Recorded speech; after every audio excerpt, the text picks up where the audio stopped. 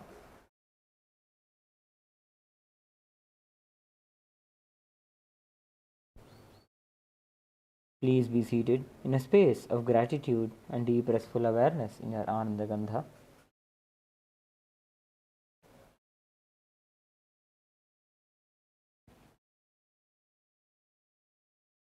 We will begin with the Pada Puja and the Paramashiva Puja in a few moments from now.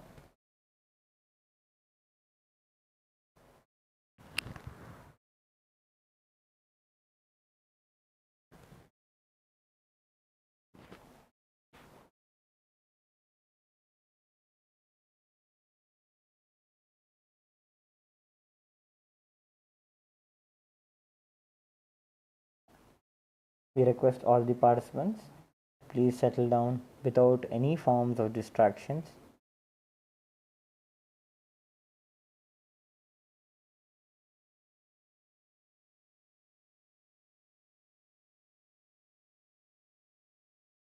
Please avoid any forms of conversations, distractions.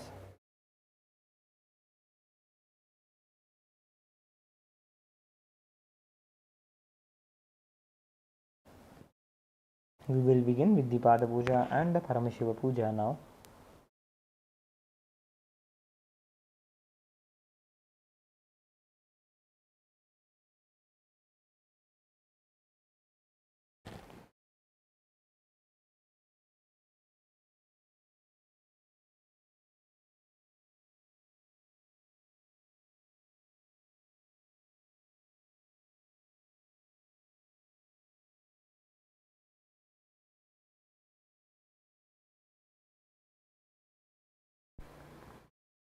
Before we begin the Pada Puja and the Paramashiva Puja today, we request all the participants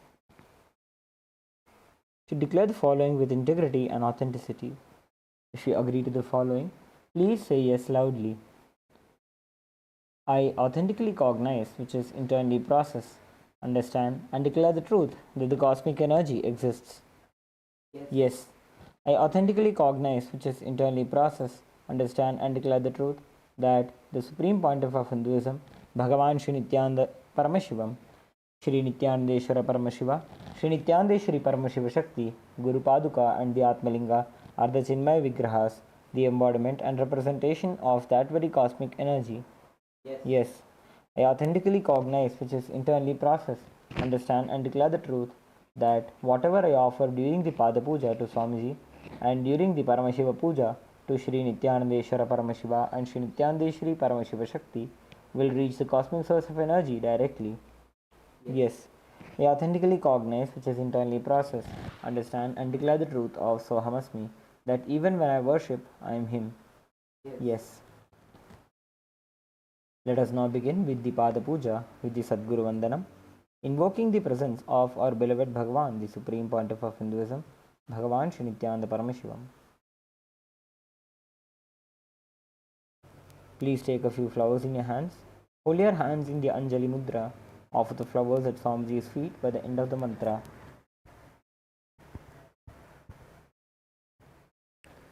Nithyanandam Paramasukadam Kevalam Jnanamurtim Dvandvatitam Gaganasadrisham Tattvamasyaadhilaksham Ekam Nityam Vimalamachalam Sarvadhi Sakshibhutam Bhavatitam Trigunarahitam Sadgurum Tam Namami Nithyanandeshwara Paramashiva Samarambham Nithyanandeshwari Paramashiva Shakti Madhyamam Nithyananda Paryantam Vande Guru Paramparam Lalate Tripundri Nitalakrita Kasturi Tilakaha Spuranmala Spuritakatikaupina Vasanaha Dathano Dastaram Shirasi Bhanirajam Shashikalam Pradipa Sarvesham Arunagiri Yogi Vijayate. Next is the Tattvachamana.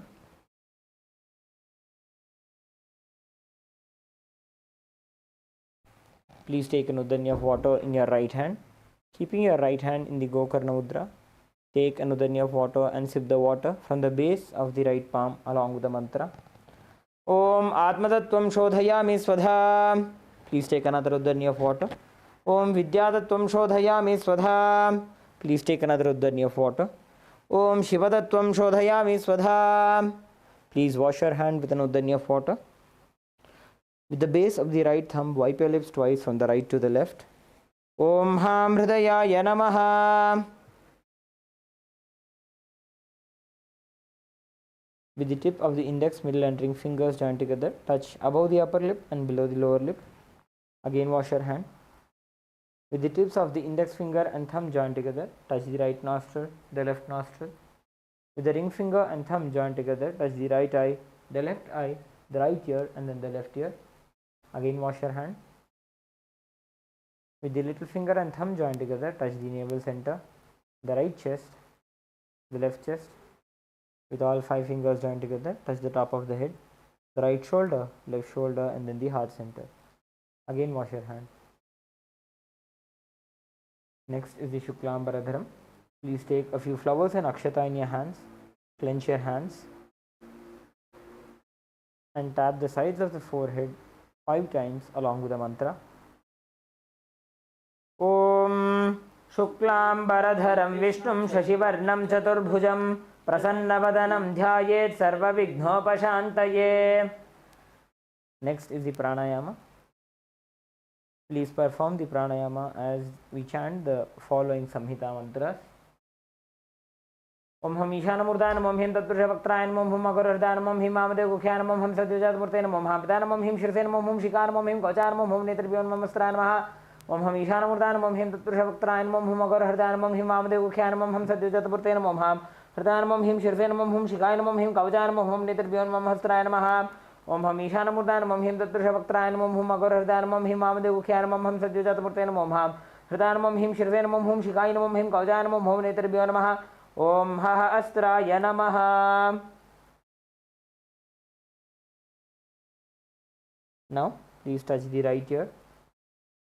Next bring your hands into the Sankalpa Mudra.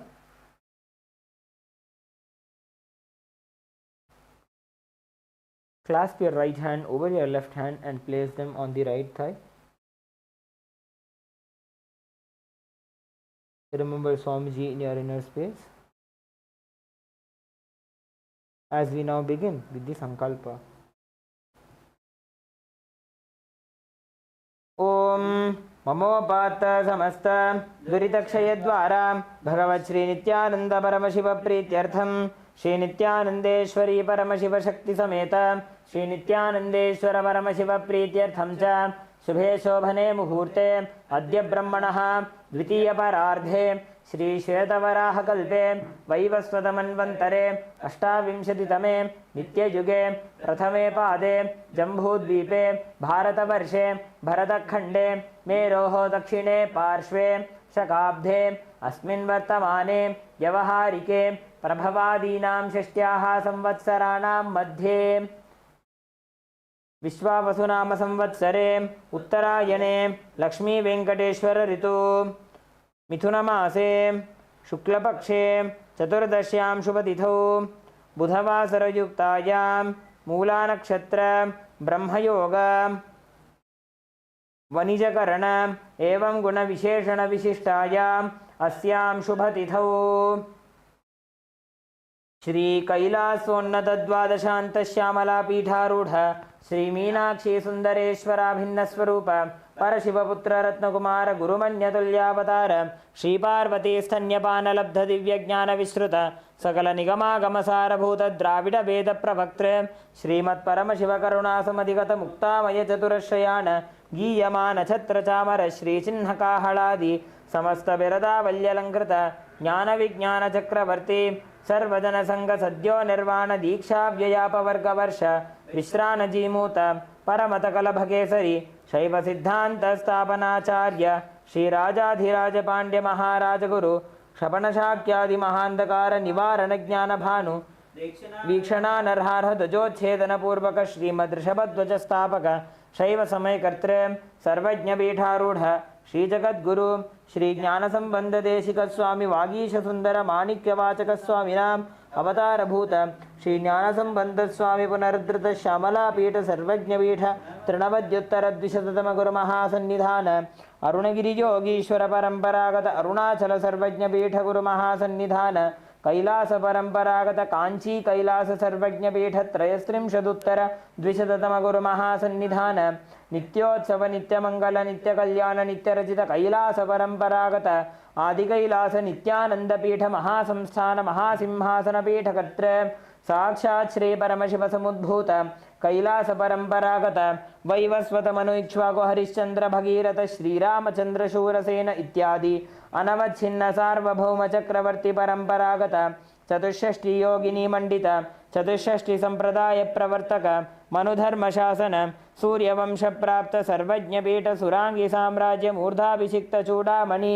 साक्षात् श्री परमशिव समुद्भूत कपिल महागुरु पुनरुद्धृत महानिर्वाणी पीठ अष्टोत्तर सहस्र श्री महामंडलेश्वर साक्षात् श्री परमशिव समुद्भूत श्री महागणपति समारंभ अनवच्छिन्न पीठाधीश्वर गुरु परंपरा प्राप्त अटल पीठ अष्टोत्तर सहस्रतम अष्टोत्तर सहस्र श्री अटल पीठाधीश्वर धर्म मुक्ति स्वर्गपुर स्वर्ण पीठ त्रयोविंश गुरु महासन्निधान कैलास परंपरागत आदिपीठ सर्वज्ञ पीठ जगद्गुरु श्री कैलास पुनरुद्धारक श्री कैलास परमाचार्य श्रीमत् परमहंस परिव्राजकाचार्य वर्य सच्चिदानंद प्रणव स्वरूप श्रोत्रिय ब्रह्मनिष्ठ श्रीमज्जगद्गुरु श्री भगवत् श्री नित्यानंद परमशिव श्री ज्ञान संबंध देशिक परमाचार्य स्वामिनां प्रीत्यर्थं तेषां पादारविन्दयोः भक्ति सिद्ध्यर्थं गुरुकृपा कटाक्ष सिद्ध्यर्थं क्षेम स्थैर्य वीर्य विजय आयुरारोग्य ऐश्वर्यानाम् अभिवृद्ध्यर्थं धर्मार्थ काम मोक्ष चतुर्विध फल पुरुषार्थ सिद्ध्यर्थं समस्त दुरितोपशान्त्यर्थं समस्त मंगलावाप्त्यर्थं भगवत् श्री नित्यानंद परमशिव प्रसादेन सकुटुम्बस्य ज्ञान वैराग्य जीवन मुक्ति प्राप्त्यर्थं श्री नित्यानंदेश्वरी परमशिव शक्ति समेत श्री नित्यानंदेश्वर परमशिव अवतार भूत श्री सर्वदेव देवी स्वरूप भगवत् श्री नित्यानंद परमशिव प्रत्यक्ष पाद पूजां करिष्ये श्री नित्यानंदेश्वरी परमशिव शक्ति समेत श्री नित्यानंदेश्वर परमशिव पूजां च करिष्ये. Please drop the flowers and akshata onto your right hand side and rinse your hand with an udhanya of water. Om apaupasprisya.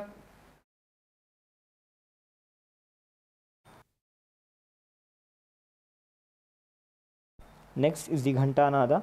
Please take the bell in your left hand, hold it at the level of your heart center and ring the bell along with the mantra.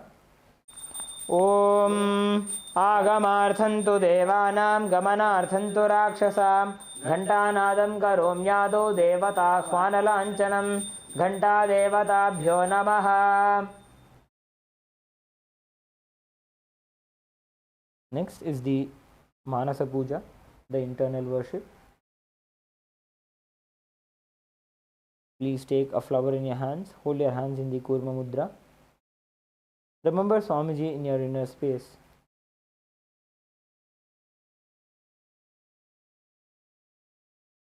Offer all the upacharas, the various offerings to Swamiji in your inner space as we perform the Manasa Puja.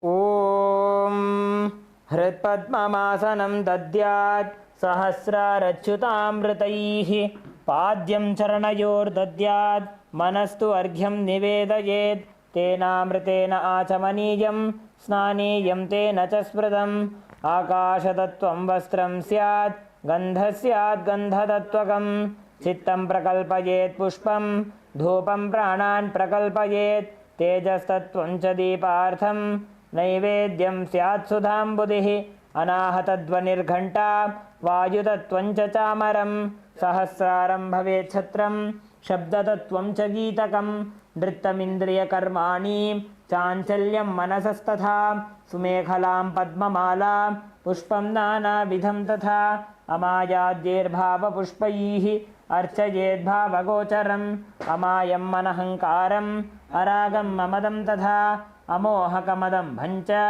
अद्वेषाक्षोभकौ तथा अमात्सर्यं मलोभं च दशपुष्पं विदुर्बुधाः अहिंसा परमं पुष्पं पुष्पमिन्द्रियनिग्रहः दयापुष्पं क्षमापुष्पं ज्ञानपुष्पं च पञ्चमम् इति पञ्चदशैर्भावपुष्पैः सम्पूजयेत् भगवन्तं श्रीनित्यानन्दपरमशिवम्.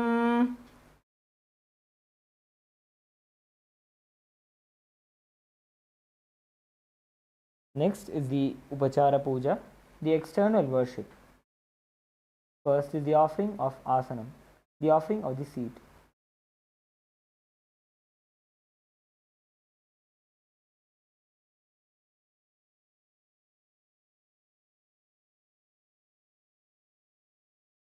Now, please take some akshata in your hands and offer it at Swamiji's feet by the end of the mantra. Asanam Om Sarvabhutantarasthaya Sarvabhutantaratmane Kalpayamyupaveshartham Asanam Te Namo Namaha. Om Hrim Idam Suvarnasanam Sarvadevadevi Swarupaya Bhagavate Shri Nithyananda Paramashivoham Namaha. Next is the offering of Swagatam, the offering of welcoming Swamiji. Please take a few flowers in your hands. Hold your hands in the Anjali Mudra and offer the flowers at Swamiji's feet by the end of the mantra.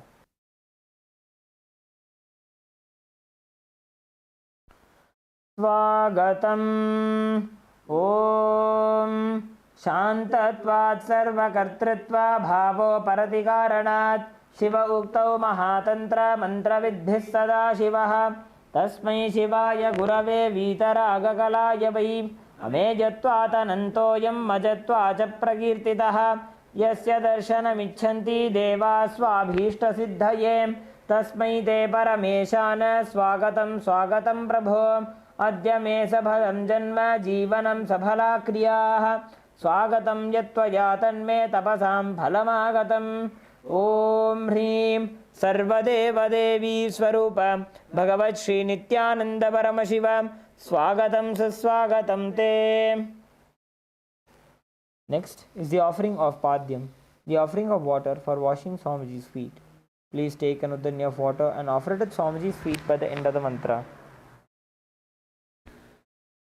Padyam Om Yadbhaktilesh Samparkat Paramananda Samplavaha Tasmai Te Parameshana Padyam Shuddhaya Kalpaye. Om Hrim Etat Padyam Sarvadeva Devi Swarupaya Bhagavate Shri Nithyananda Paramashivoham Namaha.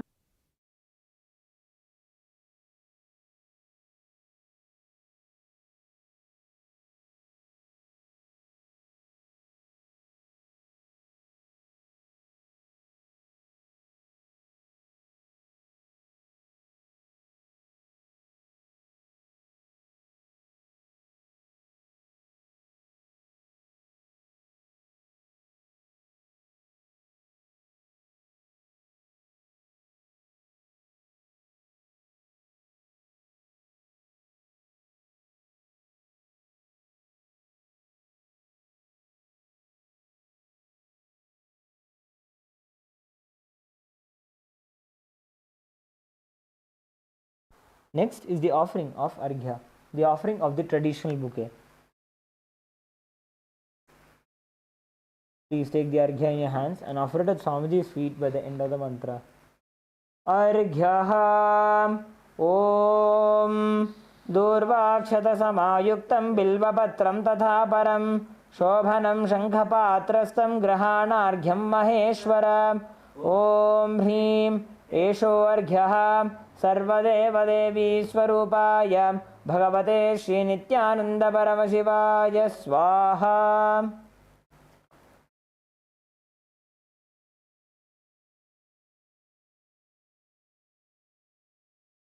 Next is the offering of Achamaniyam, the offering of water for the mouthwash. Please take an udanya of water and offer it onto Swamiji's feet by the end of the mantra. आचमनीयम् ॐ मन्दाकिन्यास्तु यद्वारी सर्वपापहरं शुभं ग्रहाणाचमनीयं त्वं मया भक्त्या निवेदितम् ॐ ह्रीं इदम् आचमनीयोदकं सर्वदेवदेवी स्वरूपाय भगवते श्रीनित्यानन्दपरमशिवाय स्वधा. Next is the offering of Madhuparka, the offering of the nectarine drink. Please take the Madhuparka in your hands and offer it at Swamiji's feet by the end of the mantra. Madhuparkaha Om Sarvakalmashanashaya Paripurnasudhatmakam Madhuparkamimam Deva Kalpayami Prasidame Om Hrim Esha Madhuparkaha Sarvadevadevi Swarupaya Bhagavate Srinityananda Paramashivaya Svadha. Next is the offering of Gandhatailam, the offering of the scented oil. Please take the Gandhatailam in your hands and offer it at Swamiji's feet by the end of the mantra. Gandhatailam Om Sneham Grahana Snehena Lokanam Hitakarakam Sarvalokeshu Shuddhastvam Dadami Snehamuttamam Om Hrim Idam Gandhatailam Sarvadevadevi Swarupaya Bhagavate Srinityananda Paramashivaya Nivedayami. Next is the offering of Snaniyam, the offering of the water for sacred bath. Please take another danya of water and offer it at Swamiji's feet along with the mantra, and please ring the bell as you do so. Snaniyam Om Idam Sushitalam Vari Swacham Shuddham Manoharam Snanartham Te Maya Bhaktya Kalpitam Pratigrihyata Om Hrim Idam Snaniyodakam Sarvadevadevi Swarupaya Bhagavate Srinityananda Paramashivaya Nivedayami.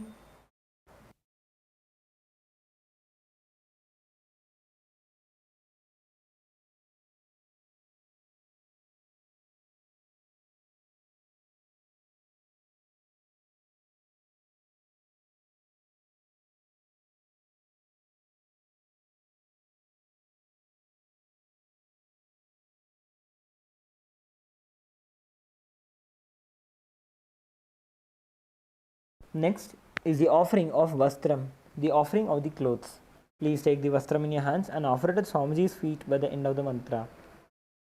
Vastram Om Maya Chitrapata Channa Nijaguhyoru Tejase Niravarana Vijnaya Vasaste Kalpayamyaham Om Hrim Idam Vastrottariyam Sarvadevadevi Swarupaya Bhagavate Srinityananda Paramashivaya Nivedayami.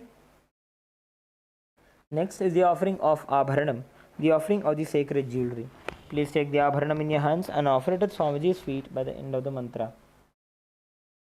Abharanam Om Swabhava Sundarangaya Nana Shaktyashrayayate Suvarnam Bhushanam Tubhyam Kalpayami Prasidame Om Hrim Idam Suvarnabharanam Sarvadevadevi Swarupaya Bhagavate Srinityananda Paramashivaya Nivedayami.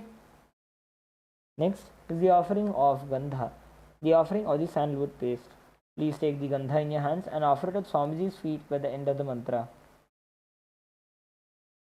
Gandhaha Om Shariram te na janami cheshtam naiva cha maya niveditan gandhan pratigrihya vilipyatam Om Hrim Esha Gandha Sarvadevadevi Swarupaya Bhagavate Srinityananda Paramashivaya Namaha.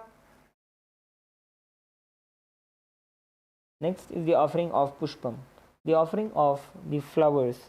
Please take a few flowers made with sandalwood paste in your hands and offer it at Swamiji's feet by the end of the mantra.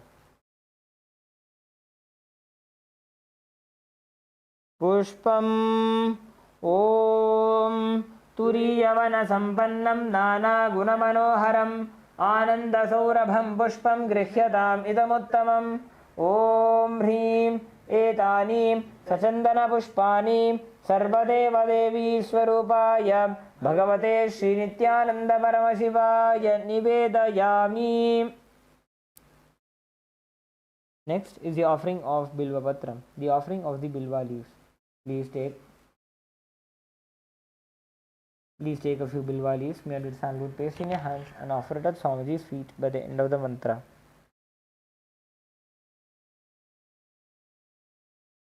Bilva Patram Om Amrutodbhavam Shri Vriksham Shankarasya Sada Priyam Bilva Patram Prayachami Pavitram Te Sureshwara Om Hrim Etani Sachandana Bilva Patrani Sarvadeva Devi Swarupaya Bhagavate Shri Nityananda Paramashivaya Vaushat.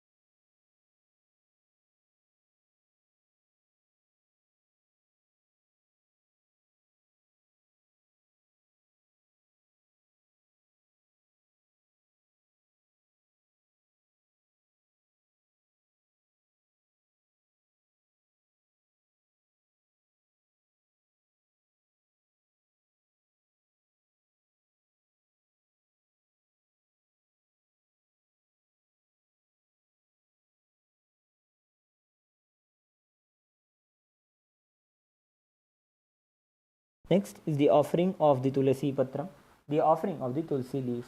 Please take a few Tulsi leaves made with sandalwood paste in your hands and offer it at Swamiji's feet by the end of the mantra. Tulasi Patram Om Namaste Bahurupaya Varadamurtaye Paramatmane Swaha Om Hrim Idam Sachandana Tulasi Patram Sarvadeva Devi Swarupaya Bhagavate Shri Nityananda Paramashivaya Namaha. Next is the offering of Dhupa, the offering of the incense sticks.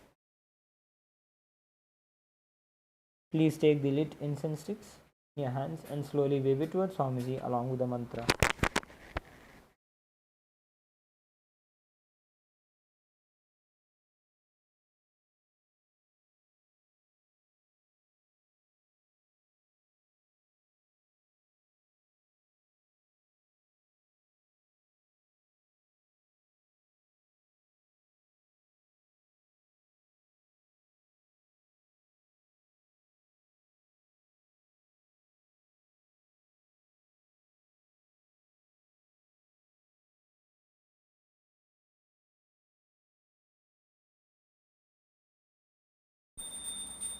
धूपः ॐ वनस्पतिरसो दिव्यो गन्धाद्यस्सु मनोहरः आघ्रेजः सर्वदेवानां धूपोऽयं प्रतिगृह्यताम् ॐ ह्रीं एष धूपः सर्वदेवदेवी स्वरूपाय भगवते श्रीनित्यानन्दपरमशिवाय नमः.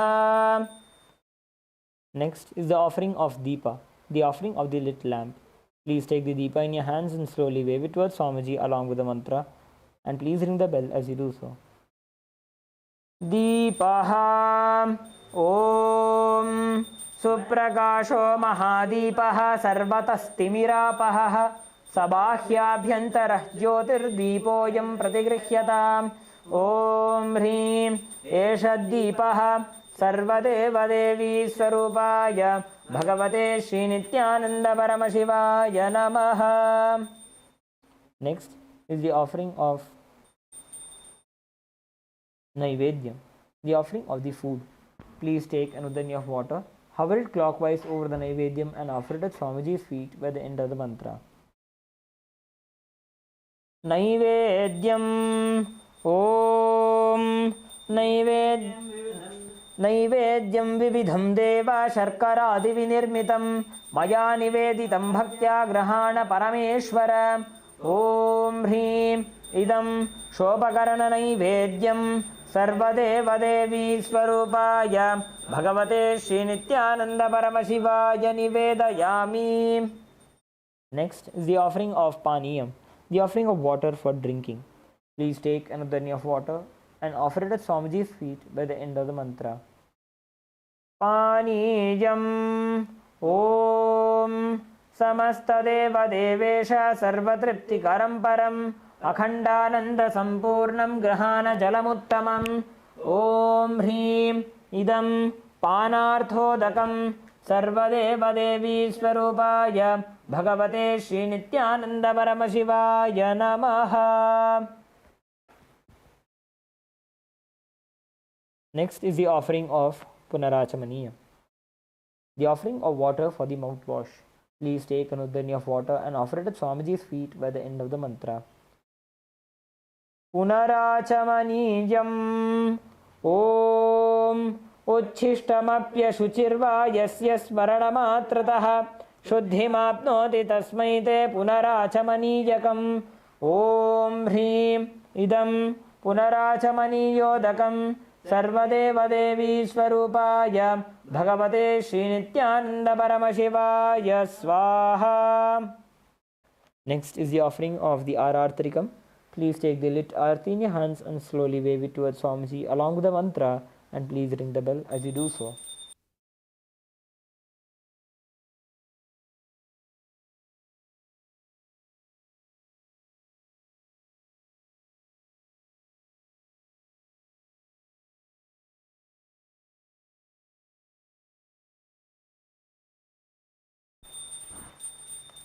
Arartrikam Om Hrim Esha Deepamala Sarvadeva Devi Swarupaya Bhagavate Shri Nityananda Paramashivaya Namaha. Om Sangrahanyeshtya Yajate Imam Janatagum Sangrihaniti Dvadasharatni Rashana Bhavati Dvadashamasa Samvatsaraha संवत्सरमेवा वरुन्धे मौञ्जी भवति ऊर्ग्वै मुञ्जाः ऊर्जमेवा वरुन्धे चित्रा नक्षत्रं भवति चित्रं वा एतत् कर्म कर्पूरगौरं करुणावतारं संसारसारं भुजगेन्द्रहारं सदा वसन्तं हृदयारविन्दे भवं भवानी सहितं नमामि भवं भवानी सहितं नमामि भवं भवानी सहितं नमामि.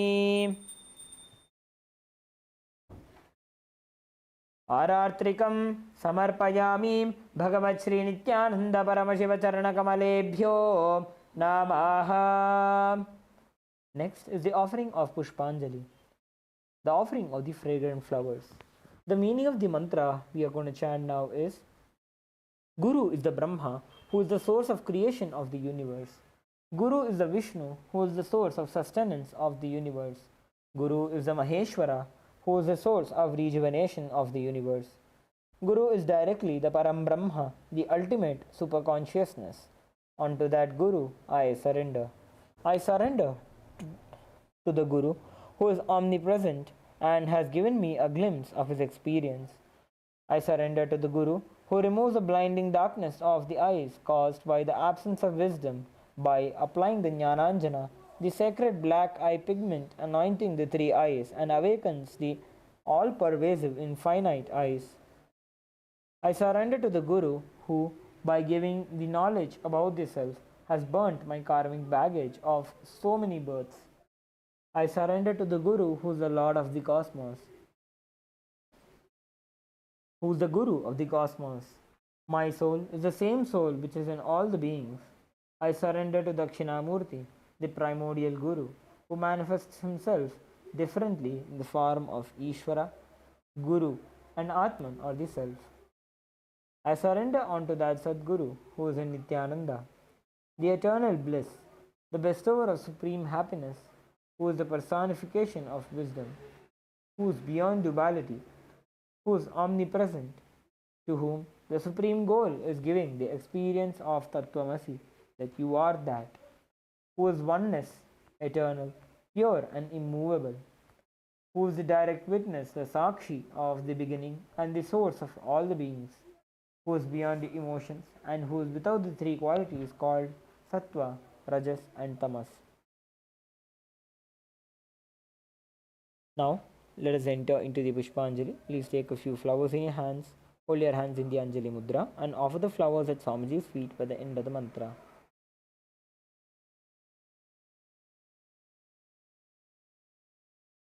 पुष्पाञ्जलिः गुरुर्ब्रह्मा गुरुर्विष्णुः गुरुर्देवो महेश्वरः गुरुः साक्षात् परं ब्रह्म तस्मै श्रीगुरवे नमः अखण्डमण्डलाकारं व्याप्तं येन चराचरं तत्पदं दर्शितं येन तस्मै श्रीगुरवे नमः अज्ञानतिमिरान्धस्य ज्ञानाञ्जनशलाकया चक्षुरुन्मीलितं येन तस्मै श्रीगुरवे नमः अनेकजन्मसम्प्राप्तकर्मबन्धविदाहिने आत्मज्ञानप्रदानेन तस्मै श्रीगुरवे नमः मन्नाथ श्रीजगन्नाथो मद्गुरु श्रीजगद्गुरुः ममात्मा सर्वभूतात्मा तस्मै श्रीगुरवे नमः ईश्वरो गुरुरात्मेति मूर्तिभेदविभागिने व्योमवद्व्याप्तदेहाय दक्षिणामूर्तये नमः नित्यानन्दं परमसुखदं केवलं ज्ञानमूर्तिं द्वन्द्वातीतं गगनसदृशं तत्त्वमस्यादिलक्ष्यम् एकं नित्यं विमलमचलं सर्वधी साक्षिभूतं भावातीतं त्रिगुणरहितं सद्गुरुं तं नमामि पुष्पाञ्जलिं समर्पयामि भगवत् श्री नित्यानंद परमशिवचरणकमलेभ्यो नमः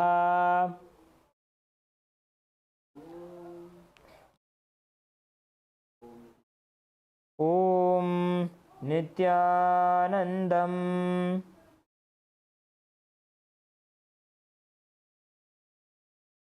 Let us now enter into the Paramashiva Puja.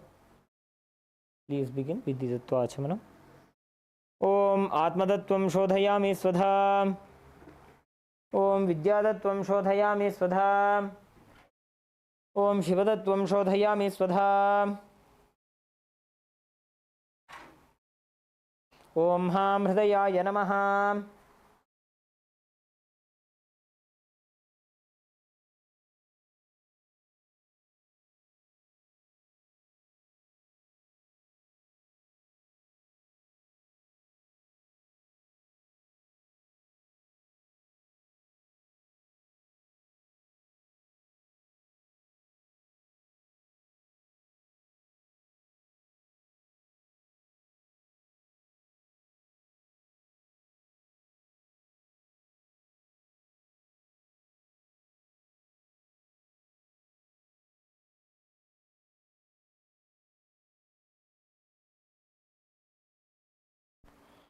Let us now begin with the Sakalikaranam. Using the left hand, wipe the front and back of your right hand once, and using the right hand, wipe the front and back of your left hand twice. Om Ha Astraya Namaha. Bring your hands into the Namaskara Mudra in front of your third eye. Shaktaye Vaushate. Bring your thumbs to the center of the respective palms. Om Ham Shivasanaya Namaha. Om Ham Shivamurtaye Namaha. Now, touch the thumb to the tip of the little finger and slowly move your thumb down as we chant the following mantra. Om Ham Sadyo Jata Murtaye Namaha. Touch the tip of the ring finger and slowly move your thumb down. Om Him Vamadeva Guhyaya Namaha. Touch the tip of the middle finger and slowly move your thumb down. Om Hum Aghora Hridayaya Namaha. Touch the tip of the index finger and slowly move your thumb down.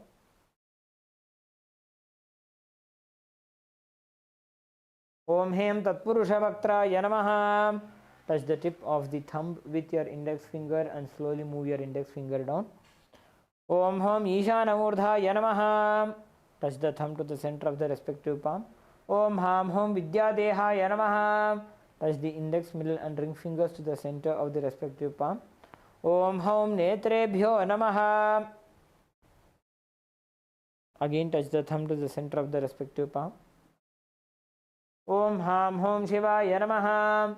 Now touch the tip of the little finger with your thumb and slowly move your thumb down. Om Ham Hridayaya Namaha. Touch the tip of the ring finger and slowly move your thumb down. Om Him Shirase Namaha. Touch the tip of the middle finger and slowly move your thumb down. Om Hom Shikhaye Namaha. Touch the tip of the index finger and slowly move the thumb down. Om Haim Kavachaya Namaha. Touch the tip of the thumb with your index finger and slowly move your index finger down. Om Ha Astraya Namaha. Now bring your hands into the Mushti Mudra and rotate them around each other once. Om Haim Kavachaya Hum. Bring your hands in Namaskar Mudra. Om Ham Shivaya Vaushat.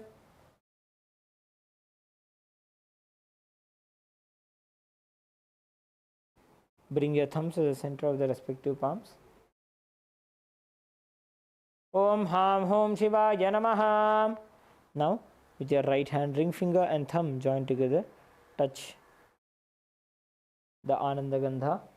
Om Ham Shivasanaya Namaha. Om Ham Shivamurtaye Namaha. Touch the little finger and thumb joined together. Touch the respective knees. Om Ham Sadyojata Murtaye Namaha. With the ring finger and thumb joined together, touch the navel center. Om Him Vamadeva Gokhyaya Namaha. With the middle finger and thumb joined together, touch the thumb. Touch the heart center. Om Hum Aghora Hridayaya Namaha. With the index finger and thumb joined together, touch the upper lip. Om Hem Tatpurushavaktraya Namaha.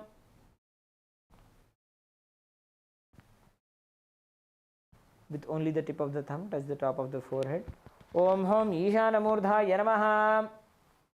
The ring finger and thumb joined together, touch your Ananda Gandha. Om Ham Hom Vidyadehaya Namaha. Touch the index, middle and ring fingers to your three eyes. Om Hom Netrebhyo Namaha.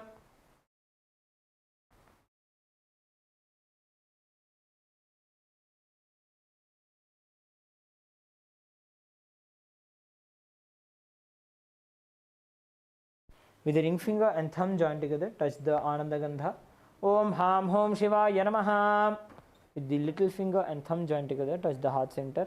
Om Ham Hridayaya Namaha. With the ring finger and thumb joined together, touch the top of the head.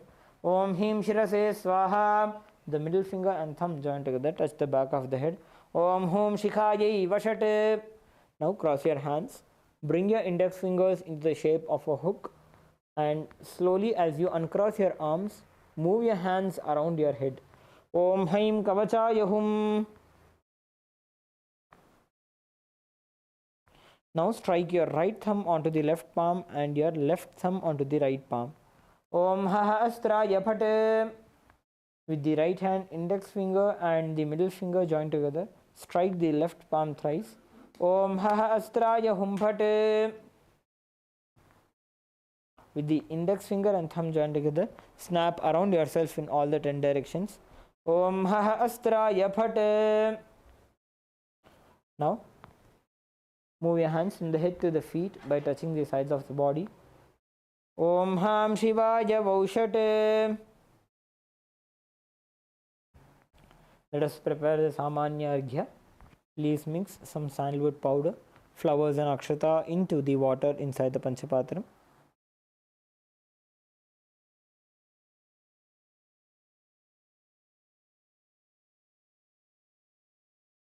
Chant Om 7 times internally. Om Om Om Om Om Om Om. Perform the Digbandhana. Om Ha Astraya Phat. Perform the Avakunthana. Om Haim Kavachaya Hum. Perform the Dhenu Mudra.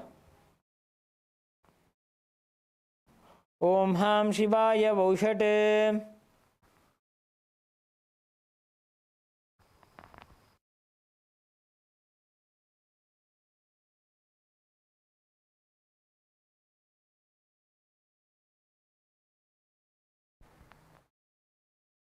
Next is the Avahanam, invoking the presence of Paramashiva into our Atmalinga. Please offer some akshata onto your Atmalinga. Om Ham Shivasanaya Namaha.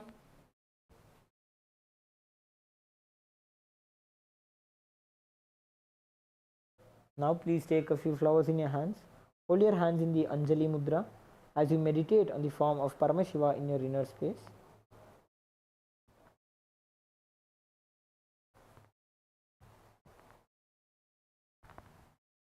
Om Lalate Tripundre Nitilakritakasturi Tilakaha Spuranmala Spuritakadikaupi Navasanaha Dathano Dustaram Shirasipanirajam Shashikalam Pradipas Sarvesham Arunagiri Yogi Vijayate Indonibha Panchamukha Hastadashayuktam Shulamrgatankama Sivajrama Bhayam Syat Pashavaradankusha Malijwala Nabame Shvetakamalasana Sadashivaswarupam Om Ham Shivamurtaye Namaha Om Ham Hom Shivaya Namaha Shri Nithyanandeshwari Paramashiva Shakti Sameta Shri Nithyanandeshwara Paramashivaya Namaha Dhyayami Avahayami. So the Avahani Mudra. Om Ham Shivaya Namaha Ityavahana Mudram Pradarshya. So the Sthapani Mudra. Sthapanam. So the Sannidhapana Mudra. Sannidhanam. So the Nishthura Mudra. Nishthura Mudram Pradarshya.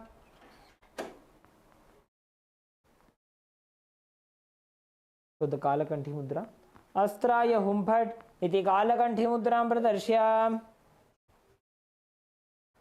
Perform the Linga Mudra. Linga Mudram. So the Namaskara Mudra. Namaskara Mudram. So the Avakunthana Mudra. Om Haim Kavachayahum iti Avakunthana Mudram cha Pradarshya. Now we'll be entering into the Upachara Puja. Beginning with the Asanam, please take some akshata in your hands and offer it onto your Atmalinga along with the mantra.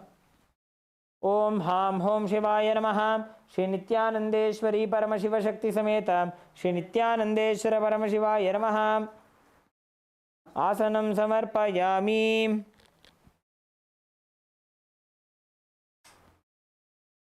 Next is the offering of Padya, Achamana and Arghya. Please take an udani of water, show it to Paramashiva's feet and offer it into the Padya Patra. Om Ham Shivaya Namaha. Please take another udani of water, show it to Paramashiva's mouth and offer it into the Achamana Patra. Om Ham Shivaya Swadha. Please take another udani of water and offer it onto your Atmalinga. Show it to the Arghya Patra. Om Ham Shivaya Swaha. Shri Nithyanandeshwari Paramashiva Shakti Sameta Shri Nithyanandeshwara Paramashivaya Namaha. Padya Chamanarghyam Dattva.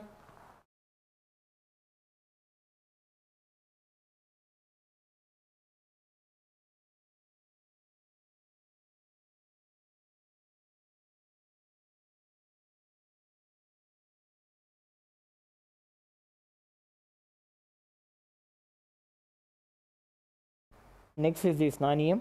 Please take an udani of water and offer it onto your Atmalinga along with the mantra and please ring the bell as you do so. Om Ham Hom Shivaya Namaha Shri Nithyanandeshwari Paramashiva Shakti Sameta Shri Nithyanandeshwara Paramashivaya Namaha. Snanam Samarpayami. Please take an udani of water, show it to Paramashiva's mouth and offer it into the Achamana Patra. Om Ham Shivaya Swadha.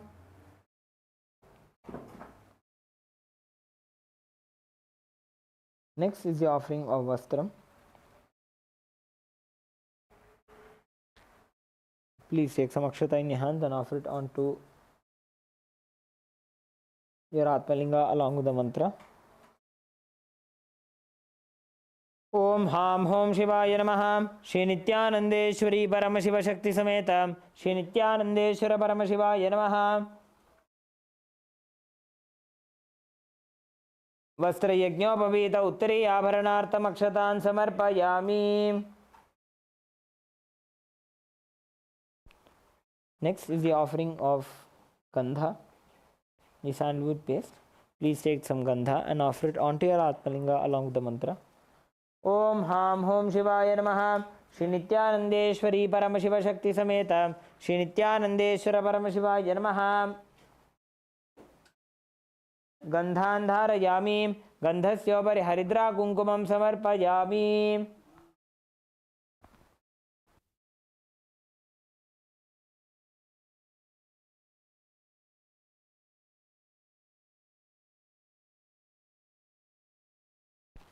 Next is the offering of the Ashtapushparchana Puja. Please take some flowers in your hands and offer them to Swamiji each time the word Namaha is chanted. Om Bhavaya Devaya Namaha. Bhavasya Devasya Patne Namaha. Om Sharvaya Devaya Namaha. Sharvasya Devasya Patne Namaha. Om Pashupader Devaya Namaha. Pashupader Devasya Patne Namaha. Om Ugraya Devaya Namaha. Ugrasya Devasya Patne Namaha. Om Rudraya Devaya Namaha. Rudrasya Devasya Patne Namaha. Om Bhimaya Devaya Namaha. Bhimasya Devasya Patne Namaha. Om Mahate Devaya Namaha. Mahato Devasya Patne Namaha. Om Ham Hom Shivaya Namaha. Shri Nithyanandeshwari Paramashiva Shakti Sameta Shri Nithyanandeshwara Paramashivaya Namaha. Ashtapushpa Pujam Samarpayami.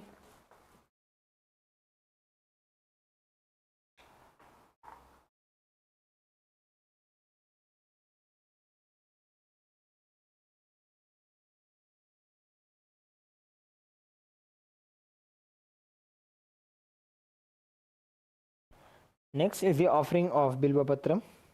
Please take a few Bilva leaves made with sandalwood paste and offer them at Swamiji's feet and your Atmalinga along with the mantra.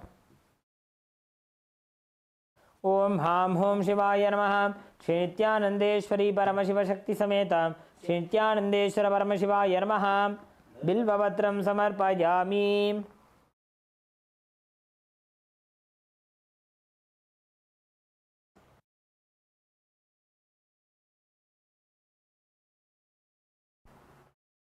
Next is the offering of the dhupa. Please offer a flower onto the bell. Om Hastraya Namaha. Please take the bell in your left hand and start ringing the bell. Sprinkle some water onto the dhupa and offer a flower onto the dhupa. Om Hastraya Bhate. Om Ham Hridayaya Namaha. Now please take the dhupa in your hands and slowly wave towards your Atmalinga along with the mantra.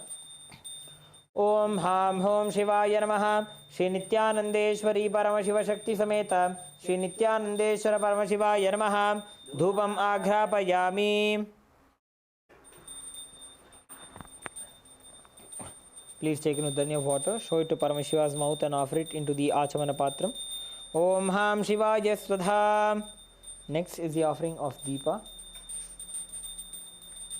Please sprinkle some water over the Deepa. Om Hahasraya Bhate. Offer a flower onto the Deepa. Om Ham Hridayaya Namaha. Please take the Deepa in your hands and slowly wave it towards your Atmalinga along with the mantra. Om Ham Hom Shivaya Namaha. Shri Nithyanandeshwari Paramashiva Shakti Sameta Shri Nithyanandeshwara Paramashivaya Namaha. Deepam Sandarshayami.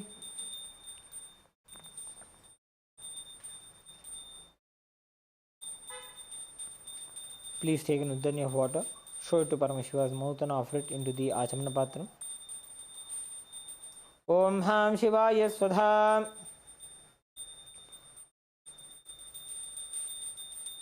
Next is the offering of Naivedyam.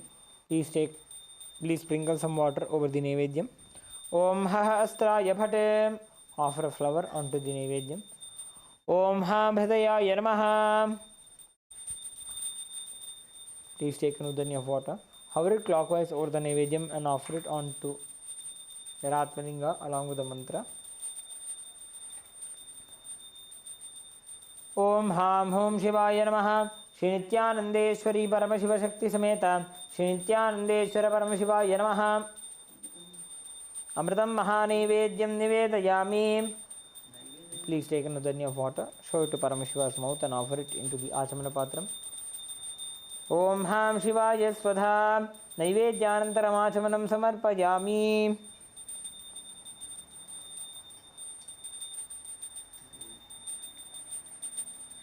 Next is the offering of Tambulam. Please take some akshata and offer it onto your Atmalinga. Om Ham Hom Shivaya Namaha Shri Nithyanandeshwari Paramashiva Shakti Sameta Shri Nithyanandeshwara Paramashivaaya Namaha. Tambulam Samarpayami.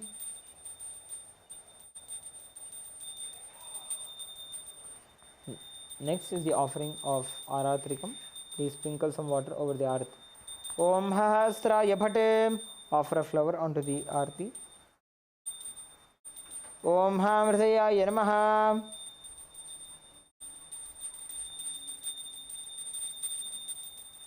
Please take the arati in your hands and slowly wave it towards your Atmalinga along with the mantra.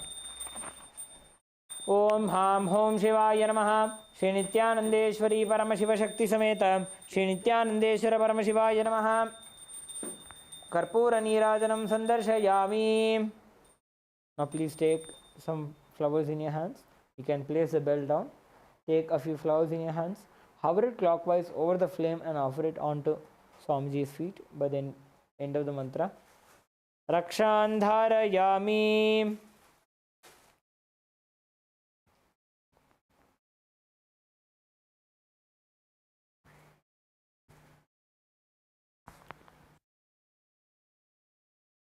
Next is the offering of Pushpanjali. Please take a few flowers in your hands.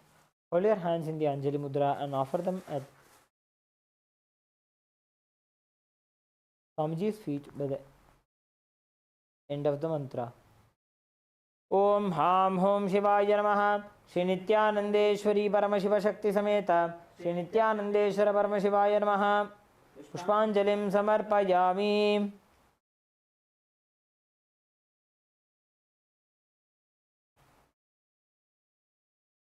Now, please perform the Gayatri Mantra Japa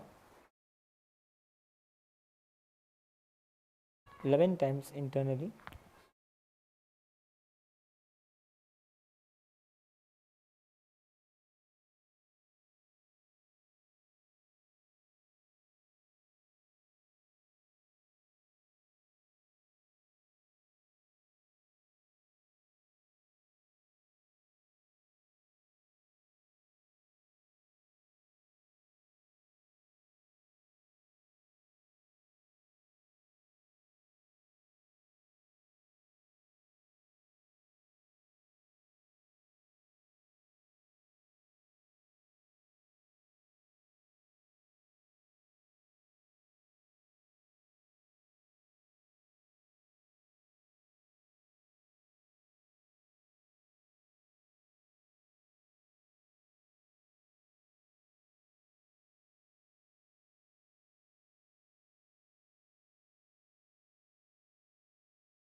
Now, please perform the Shiva Moola Mantra Japa 11 times internally.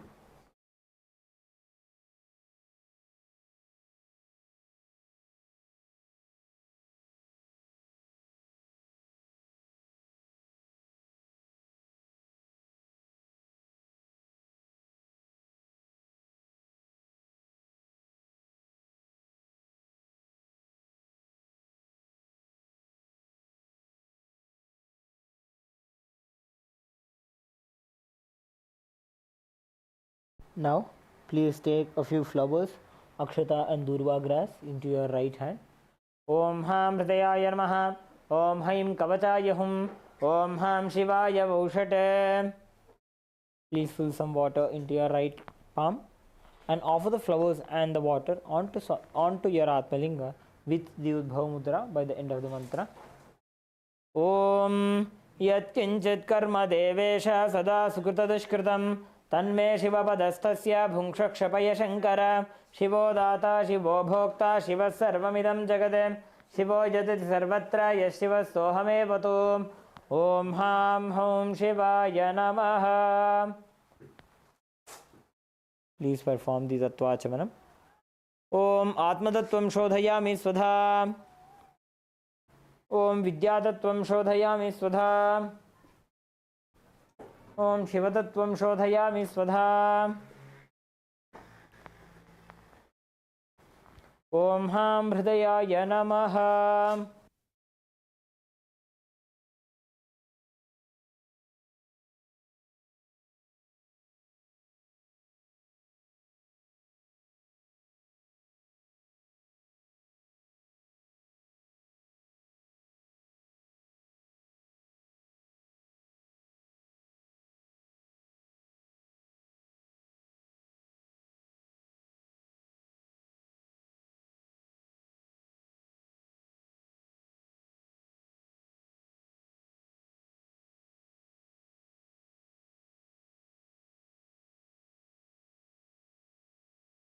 Please bring your hands into the Namaskara Mudra.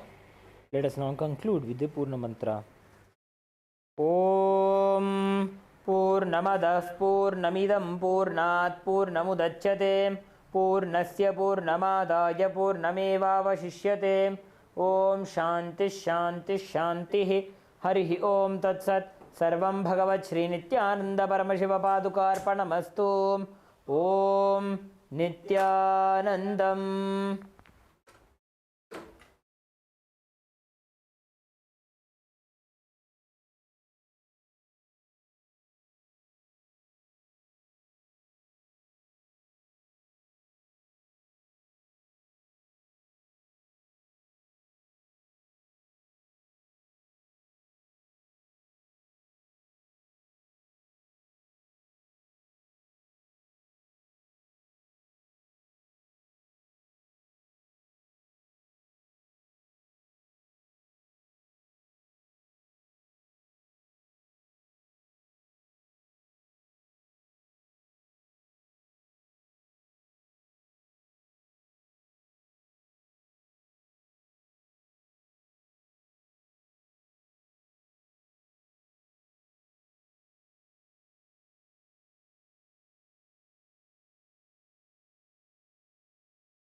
Around 5,000 years ago, at the end of Mahabharat War, the ancient enlightened Hindu civilization consisted of 10,000 Hindu traditions, or sampradayas, that existed in 56 Hindu nations, 200 Hindu kingdoms, 1,700 Hindu provinces that covered more than 6 million kilometers square of Asia. The Supreme Pontiff of Hinduism, SPH, Bhagavan Sri Nithyananda Paramashivoham, is the reviver of Kailasa, this ancient, enlightened Hindu civilizational nation. Kailasa is an unbroken cultural, religious, historical, civilizational, and sovereign continuation and revival of multiple of these historical Hindu sovereign states and Hindu ecclesiastical entities. The unbroken continuity of these ancient Hindu nations through Kailasa results in the legal recognition of Kailasa as per the international customary law, particularly the doctrine of continuity. The international law, the doctrine of continuity, implies that upheavals and revolutions within a country, changes in government, territorial adjustments, measures taken during military occupation, or other internal transformations do not negate the existence of the country, do not affect the legal personality and international obligations of the country or state. The Vienna Convention on Succession of States in respect of treaties, 1978, addresses these principles of the doctrine of continuity as it outlines international law during situation of state succession or continuation. International law recognizes a state's legal personality by recognizing its identity. This perspective extends even during the period when the given state or country is annexed or occupied by a foreign power. Even in such cases, the legal personality of the state is considered to persist, enabling its subsequent re-establishment. Historical examples dating back to the 18th century include cases like Portugal and Genoa that were re-established after the Vienna Congress of 1815. More recent examples include countries such as Poland, Ethiopia, Czechoslovakia, Albania, and Austria that were re-established after World War II. Even when a nation is deprived of its territory, the nation continues to exist. Its sovereignty and international legal personality continues to persist. The Dalai Lama, as the spiritual and temporal leader of Tibet, exemplifies this principle. In 1959, the Dalai Lama was exiled and forced to flee. Despite the challenges faced, the Dalai Lama continues to advocate for the preservation of Tibetan culture and garners worldwide support for Tibetan autonomy on the global stage. Similarly, from 1309 to 1376, the Pope of Catholicism had been in exile in Avignon. Despite this, he was recognized as the head of state as well as head of the church and given full privileges of the position after their return to Rome. Even in 1861, much of the papal territories had been lost, leaving the Pope with no sovereign territory other than the papal residence and related buildings. Yet his temporal powers were still acknowledged.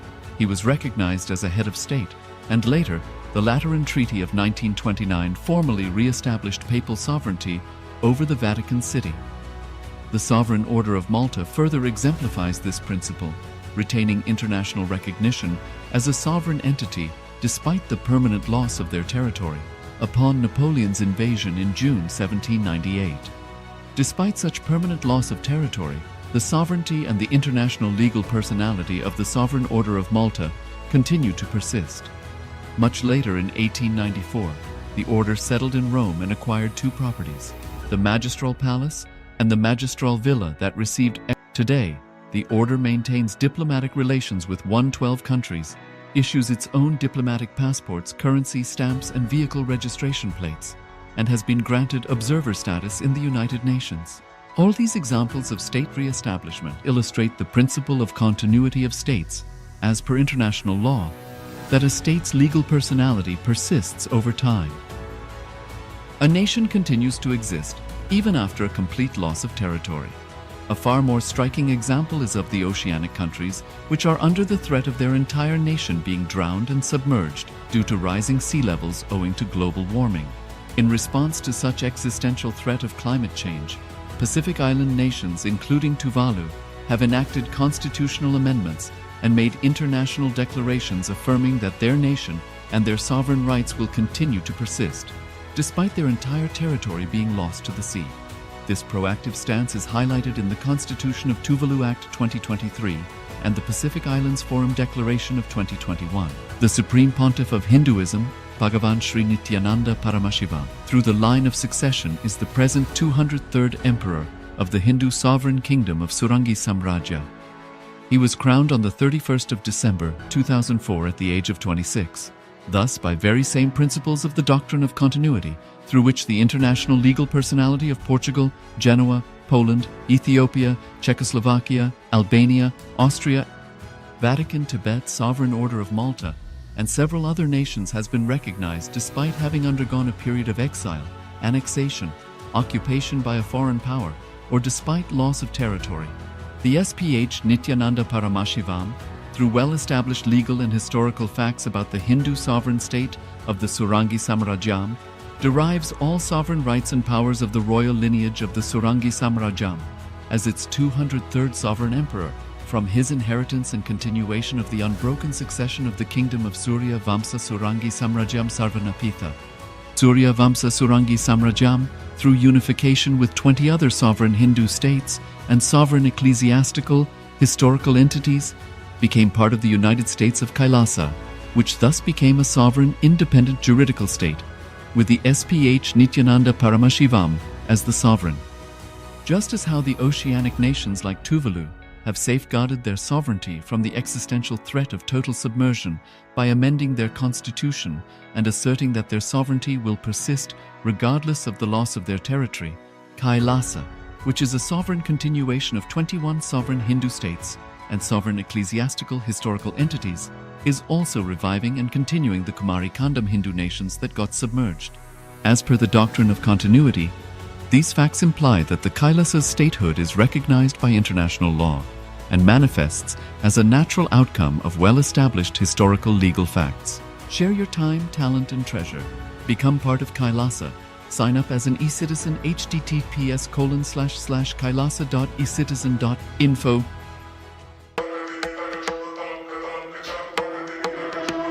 With Paramashiva's grace, we have evolved UAN, United Nations for Ancient Nations. Paramashiva successfully manifested, and now he is introducing this to all of you, to the world formally, United Ancient Nations. It is United Nations for Ancient Indigenous Nations. This is a profound intergovernmental body. More than 100 ancient nations are already part members of this UAN. It is to unite and support all the indigenous nations, indigenous kingdoms all over the world.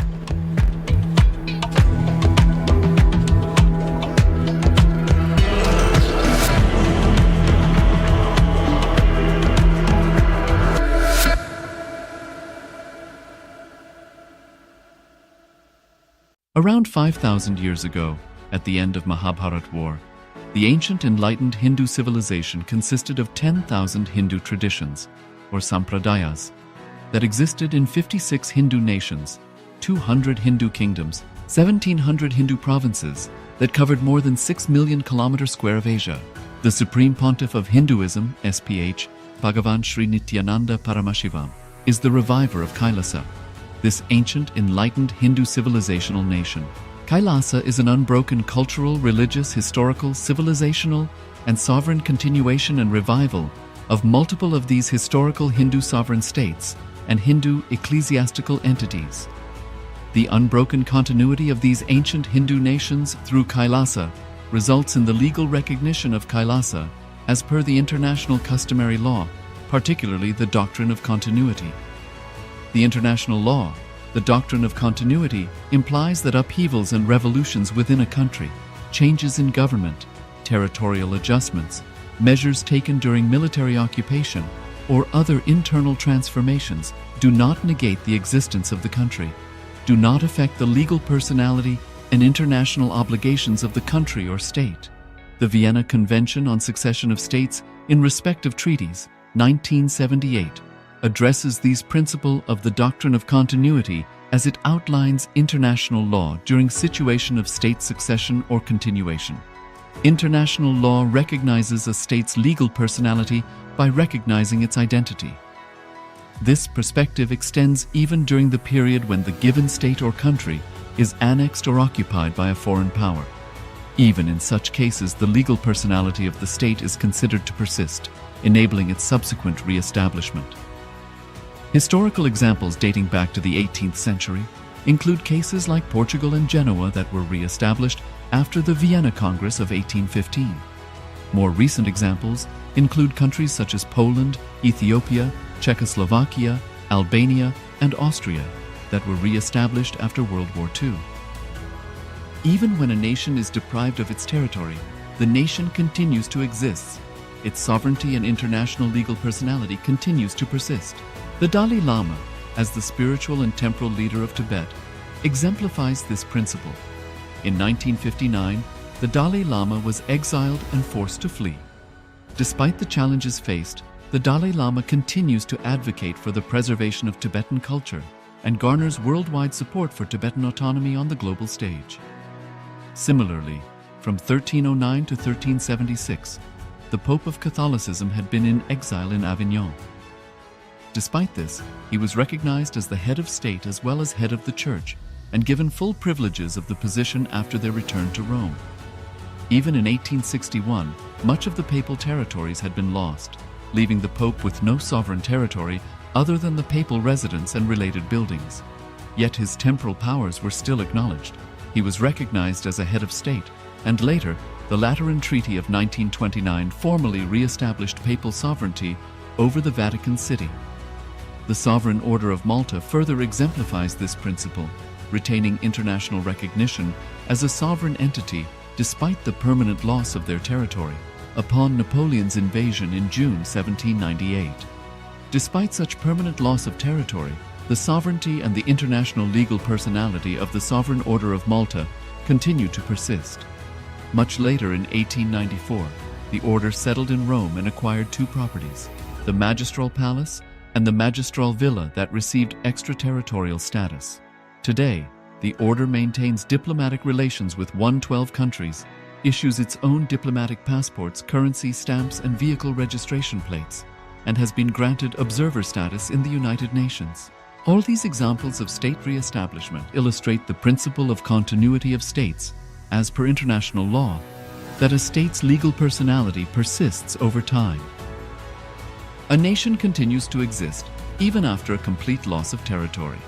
A far more striking example is of the oceanic countries, which are under the threat of their entire nation being drowned and submerged due to rising sea levels owing to global warming. In response to such existential threat of climate change, Pacific Island nations, including Tuvalu, have enacted constitutional amendments and made international declarations affirming that their nation and their sovereign rights will continue to persist, despite their entire territory being lost to the sea.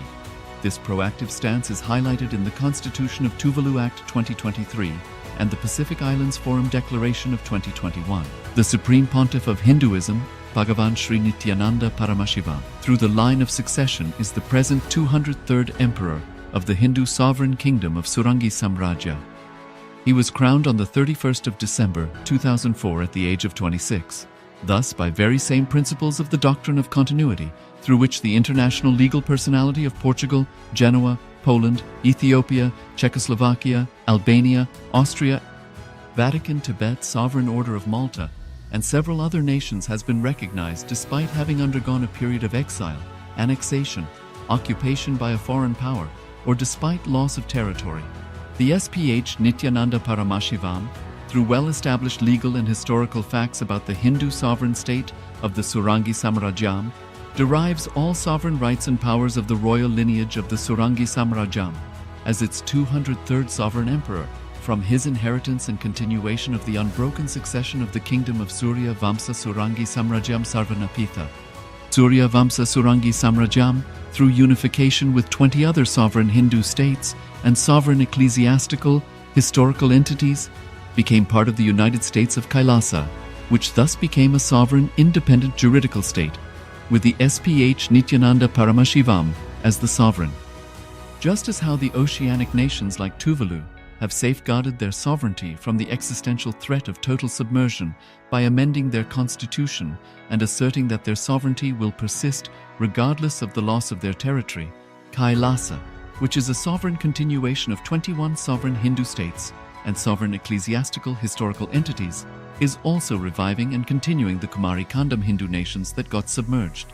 As per the doctrine of continuity, these facts imply that the Kailasa's statehood is recognized by international law and manifests as a natural outcome of well-established historical legal facts. Share your time, talent, and treasure. Become part of Kailasa. Sign up as an eCitizen https://kailasa.ecitizen.info.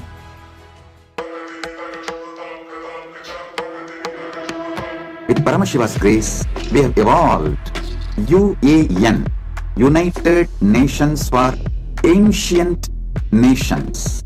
Paramashiva successfully manifested, and now he is introducing this to all of you, to the world formally, United Ancient Nations. It is United Nations for Ancient Indigenous Nations. This is a profound intergovernmental body. More than 100 ancient nations are already part members of this UAN. It is to unite and support all the indigenous nations, indigenous kingdoms all over the world.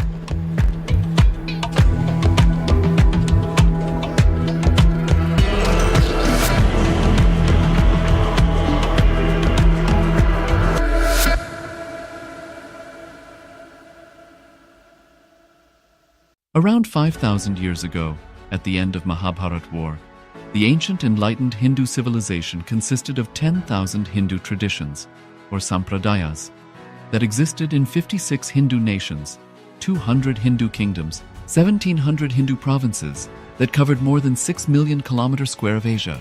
The Supreme Pontiff of Hinduism, SPH, Bhagavan Sri Nithyananda Paramashivoham, is the reviver of Kailasa, this ancient enlightened Hindu civilizational nation.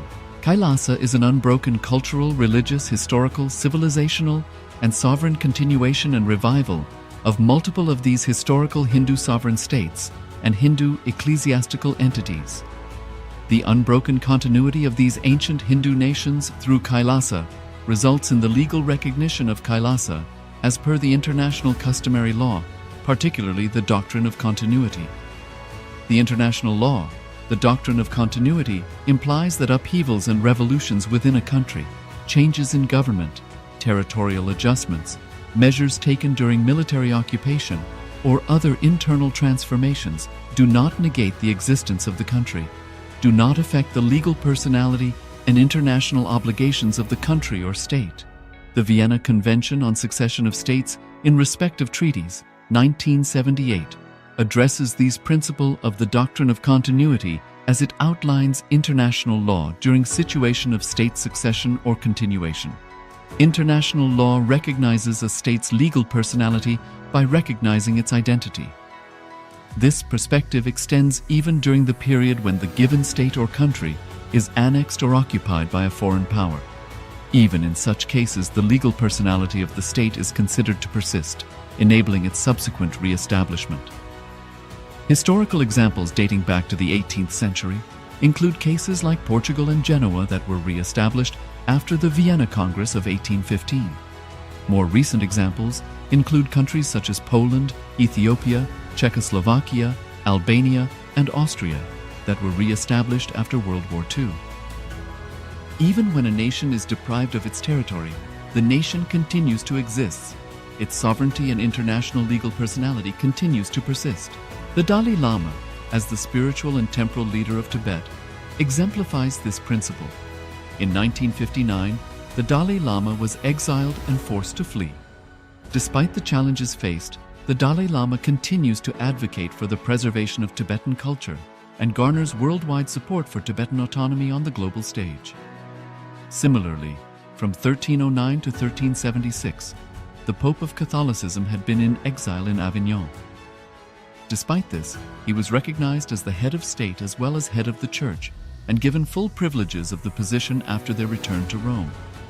Even in 1861, much of the papal territories had been lost, leaving the Pope with no sovereign territory other than the papal residence and related buildings. Yet his temporal powers were still acknowledged. He was recognized as a head of state, and later, the Lateran Treaty of 1929 formally re-established papal sovereignty over the Vatican City. The Sovereign Order of Malta further exemplifies this principle, retaining international recognition as a sovereign entity despite the permanent loss of their territory upon Napoleon's invasion in June 1798. Despite such permanent loss of territory, the sovereignty and the international legal personality of the Sovereign Order of Malta continue to persist. Much later in 1894, the order settled in Rome and acquired two properties, the Magistral Palace and the Magistral Villa that received extraterritorial status. Today, the order maintains diplomatic relations with 112 countries, issues its own diplomatic passports, currency. Nithyanandam Padmasparam Kevalam Jnanamurtim Dvandvatitam Gaganasarvisham Tattvamasyatilaksham Ekam Nityam Vimalamachalam Sarvadi Sakshibhutam Bhavatitam Trigunarahitam Sadgurum Tam Namami. Yes, Nithyananda, all of you. Nithyanam, everyone. So after this intense yoga, intense puja, this is the time that we start entering into the power manifestation. Hope all of you are enjoying the Dhriti Vinyasa Krama. This is we are doing the Dhriti Vinyasa Krama. So there were good asanas, difficult asanas as well. So let us know if you want to share your experience, your breakthrough, with the asanas, with the whole yoga itself, the puja, and also let's get ready to enter into the power manifestation.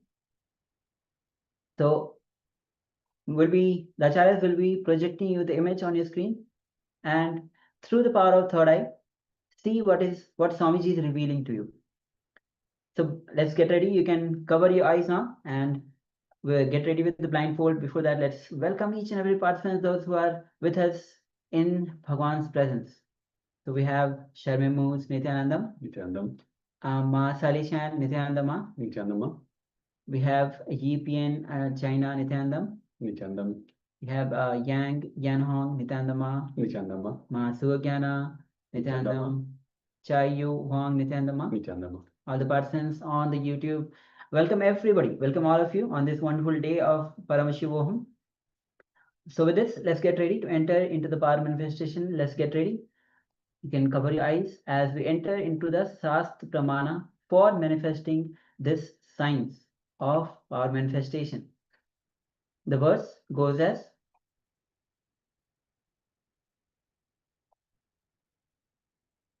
Kapalantarmano yasya tashtanmilitalochanaha kramena manasodhayat lakshaye lakshamuttamam. Bhagwan Paramashiva says, by fixing the mind on the inner space within the ground center and sitting stably without any movement, having the eyes closed in succession, by that stability of the mind and the inner space, through the power of third eye, one directly sees the ultimate goal, Laksham. By having the vision beyond the sight, that reveals any object or place, attaining the space of oneness with the source Paramashiva. Alright, with this, let's get ready to enter into this round of power manifestation. So, requesting all of you to cover your eyes now with the blindfold. Yes, Mahasari-chan, you can cover your eyes now with the blindfold or a piece of cloth. We have Yipayana, Nithyanandam, you can cover your eyes. Masu Gyana, Chao Yu Huang. Let's get ready. As we enter into this round of power manifestation, just sit with your head, neck, spine, and straight line. Cover your eyes now with a blindfold. And just remember Swamiji in your space. Just connect with Swamiji. Any doubt arises, just unclutch. Understand, only when you have the deep gratitude, deep surrender, deep devotion,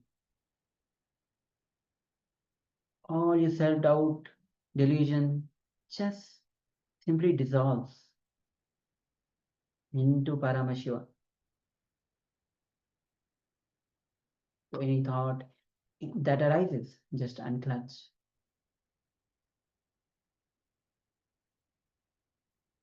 Any fears that you feel, any worries that you feel, just unclutch.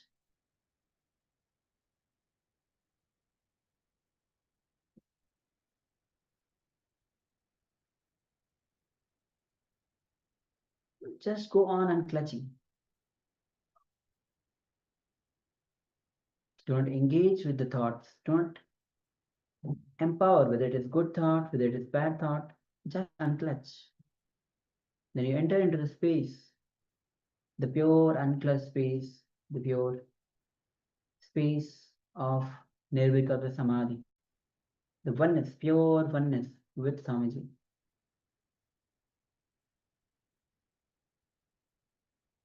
Now, let's connect with Swamiji with the Mahavakya. Om Nithyananda Paramashivoham. Om Nithyananda Paramashivoham. Om Nithyananda Paramashivoham. Keep chanting the Mahavakya. Keep your eyes closed and let's enter into this round of power manifestation. See what all details Swamiji is revealing as the image is being projected on your screen. Let's begin this manifestation. Paramashivoham